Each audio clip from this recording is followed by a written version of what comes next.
Friends, இன்றைக்கி green biryani கொத்தமல்லி சாதம் எப்படி பண்ணலாம் அப்படின்னு பார்க்கலாம். கொத்தமல்லி சாதம் சட்னி மாதிரி வச்சு கொடுத்து செஞ்சோம் அப்படின்னா குழந்தைங்களுக்கு பிடிக்காது. ஆனால் பிரியாணி ஸ்டைலில் பண்ணோம் அப்படின்னா ரொம்ப பிடிக்கும். அந்த கொத்தமல்லியை எப்படி ஹெல்த்தியாக குழந்தைங்கள சாப்பிட வைக்கலாம், எல்லாருமே சாப்பிட்லாம் அப்படிங்கிறது தான் இன்றைக்கி பார்க்க போகிறோம். மெயினாக இந்த டிஷ்ஷோட ஹைலைட்டே கொத்தமல்லி தழை தான். கொத்தமல்லி தழை காம்போடையே போடலாம், வேறு மட்டும் எடுத்துகிட்டு காம்போடு போடலாம். கொத்தமல்லி தழை கொஞ்சம் கருவேப்பிலையும் ஆட் பண்ணிக்கலாம், புதினாவும் ஆட் பண்ணிக்கலாம். இது நாட்டு புதினா நான் இன்றைக்கி வச்சுருக்கிறது. பார்த்தோம் அப்படின்னா இந்த மூணுமே ஹெல்த்தி தான். இந்த மூணுமே பார்த்திங்கன்னா ஹெல்த்தி தான், கருவேப்பிலை, கொத்தமல்லி, புதினா. ஆனால் அதிகமாக நம்ம சேர்த்த போகிறது கொத்தமல்லி தான். இது கொஞ்சம் ஃப்ளேவருக்கு புதினாவும் கருவேப்பிலையும் ஆட் பண்ணி நம்ம கொத்தமல்லி சாதம் எப்படி பண்ணலாங்கிறது வாங்க பார்க்கலாம். ஒரு கடாயில் எண்ணெய் ஊற்றியாச்சு. இது இப்போ நான் சொன்ன மூணுமே வணக்கி அரைக்கணும், அப்படியே முழுசாக போடக்கூடாது, வணக்கி அரைக்கணும். பாருங்கள், மூணுமே ஆட் பண்ணியாச்சு. பாருங்கள், காரத்துக்கு பச்சை மிளகாய் ஆட் பண்ணுறோம். ஏன்னா இது க்ரீன் பிரியாணி, அதனால் பச்சை மிளகாய் ஆட் பண்ணுறோம். அதே மாதிரி ரொம்ப வணங்க வேண்டாம், ஜஸ்ட்டு வணங்கினா போதும், ரொம்ப கருக விட வேண்டாம். காரத்துக்கு மிளகாத்தூள் வேண்டாம், பச்சை மிளகாய். இங்கே பாருங்கள், நம்ம வணக்கி வச்சதை அரைச்சாச்சு. ரொம்ப நிறையாவும் ஆட் பண்ணாதீங்க, ஒரு மாதிரி சொதான்னு இருக்கும் பிரியாணி. மைல்டாக ஆட் பண்ணுங்கள். நான் 1.5 கிளாஸ் அரிசிக்கு இந்தளவு ஆட் பண்ணியிருக்கேன். பாருங்கள், குக்கர் வச்சாச்சு. சேம் ஆஸ் இட் இஸ் நம்ம பிரியாணி பண்ணுற அதே ஸ்டைல் தான். கொஞ்சம் ஆயில், கொஞ்சம் கீயும் ஊற்றிருக்கேன். பாருங்கள், உங்களுக்கே தெரியும், நான் ரொம்ப அதிகம் ஆட் பண்ண மாட்டேன், எல்லாத்துலேயும் லைட்டாக தான் ஆட் பண்ணுவேன். பாருங்கள், ஆட் பண்ணியிருக்கேன். பாருங்கள், அடுத்தது ஆனியன் நல்லா வணங்கட்டும். பாருங்கள், இப்போ நம்ம இஞ்சி பூண்டு பேஸ்ட் ஆட் பண்ணலாம். இது உங்கள் காரத்துக்கு தகுந்த மாதிரி ஆட் பண்ணிக்கோங்க. நான் கொஞ்சம் சேர்த்து தான் ஆட் பண்ணிக்கிறேன்.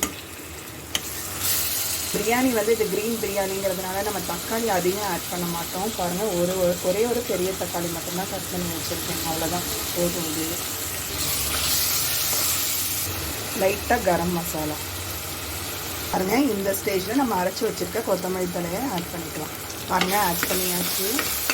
நல்லா மிக்ஸ் ஆகட்டும். புதினா, கொத்தமல்லி தழை எதுவுமே அடிஷ்னலாக ஆட் பண்ண வேண்டாம், இதுலேயே எல்லாமே இருக்குது. அவ்வளோதான், சிம்பிள், ரொம்ப ஈஸியாக குயிக்காக ரெடி பண்ணிடலாம். அப்புறம் லெமன்,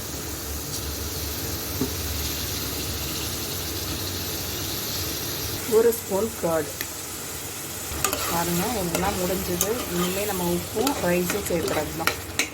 பிரியாணிக்கு எப்பயுமே நான் பாஸ்மதி ரைஸ் தான் யூஸ் பண்ணுவேன். ஆட் பண்ணிகிட்ருக்கேன். ஒரு ஸ்பூன் கீ ஆட் பண்ணியிருக்கேன். இதுக்கு தேவையான உப்பு. நல்லா தளன்னு கொதிக்கட்டும். கொதிச்சதுக்கப்புறம் நம்மளோட யூஸ்வலான 8 மினிட்ஸ் டிப்ஸ் தான். பாருங்கள், தளன்னு கொதிக்குது. இந்த ஸ்டேஜில் நம்ம க்ளோஸ் பண்ணி வச்சிடலாம். நம்மளோட கொத்தமல்லி சாதம் ரெடி. பார்க்கவே எவ்வளோ அழகாக இருக்குது பாருங்கள். நம்ம போட்ட தக்காளி எல்லாம் மேலே இருக்குது. அப்படியே அந்த சாதம் இப்போ கிளறி விட்டோம் அப்படின்னா செம்மையாக இருக்கும். பாருங்கள், க்ரீன் பிரியாணி ரெடி. பார்க்கவே அழகாக இருக்குது. பிரியாணி டேஸ்ட் அப்படியே இருக்கும். கொஞ்சம் தயிர் வெங்காயம், அவிச்ச முட்டையோட, காலிஃப்ளவர் சில்லியோட சாப்பிட்டு பாருங்கள். இதை அடிச்சிக்கவே முடியாது. ட்ரை பண்ணி பாருங்கள் ஃப்ரெண்ட்ஸ், ரொம்ப நல்லாயிருக்கும். குழந்தைங்களுக்கு ஹெல்த்தியாகவும் கொத்தமல்லி, புதினா, கருவேப்பிலை எல்லாமே ஆட் ஆகும். அப்படியே பிரியாணி ஸ்டைலோட ஒரு என்ன சொல்கிறது, லைட்டாக கொத்தமல்லி சட்னி வச்சு சாப்பிட்லாம், தயிர் வெங்காயம் வச்சு சாப்பிட்லாம், எக்கு, சில்லி எல்லாம் சேர்த்து சாப்பிட்லாம். தேங்க்யூ, பாய்.